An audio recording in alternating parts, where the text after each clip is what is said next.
শবে বরাতের কোনো আমল আছে কিনা, শবে বরাতের রোজা ও নামাজের নিয়ম কি, সবচেয়ে বহুল জিজ্ঞাসিত প্রশ্ন এখনকার। শবে বরাত আসছে, যেটাকে আসলে হাদিসের ভাষ্যে বলা হয়েছে মধ্য শাবানের রাত, শবে বরাত না, এটার হাদিসের ভাষ্যের নাম কি? মধ্য শাবানের রাত।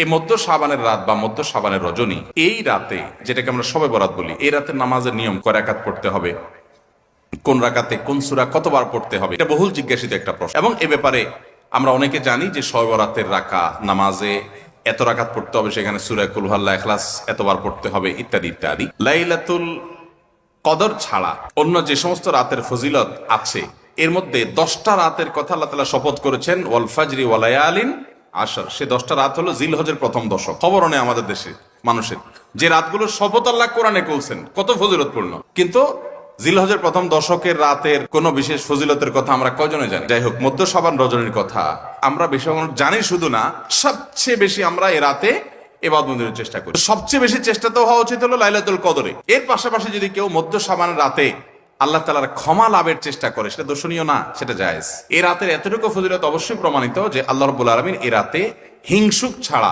মুশরিক ছাড়া বাকি মানুষগুলোকে সাধারণ ক্ষমা ঘোষণা করেন। অতএব এই রাতের একেবারে কোনোই ফজিলত নেই, ব্যাপারটা সেরকম না।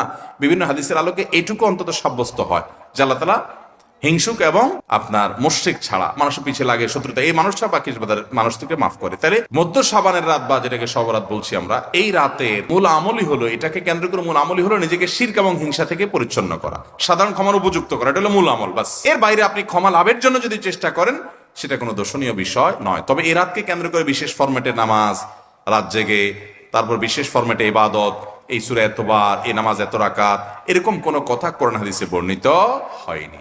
এগুলো আমরা মন গড়া বানিয়ে নিয়েছি। এবং যদি এরকম কোনো ফরম্যাট আমরা ঠিক করে নিয়ে সেভাবে ইবাদত করাটাকে আমরা এ রাতের আমল, শরিয়া সিদ্ধ আমল মনে করি বা সুন্নাহ আমল মনে করি বা কোন নির্দিষ্ট আমল মনে করি, তো একটা বেদাতে পর্যবেসিত হবে।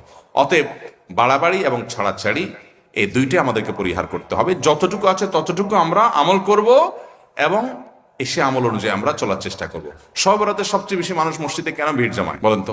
শবে কদর বেশি ফজিলতপূর্ণ না এই রাত? শবে কদর কোন তুলনা আছে শবে কদরের সাথে কোনটার? কিন্তু শবে কদরে কি এত মানুষ ইবাদত বন্দেগী কি করার চেষ্টা করে? শবে বরাতে যত করে, কারণ মিষ্টির জন্য বলে, খারাপ বলেন নাই জন্য যায় না, এটা পুরোপুরি সঠিক না। এত অভাব পড়ে না যে সারা রাত মানুষ মসজিদে পড়ে থাকবে একটু মিষ্টি প্যাকেটের জন্য। আমার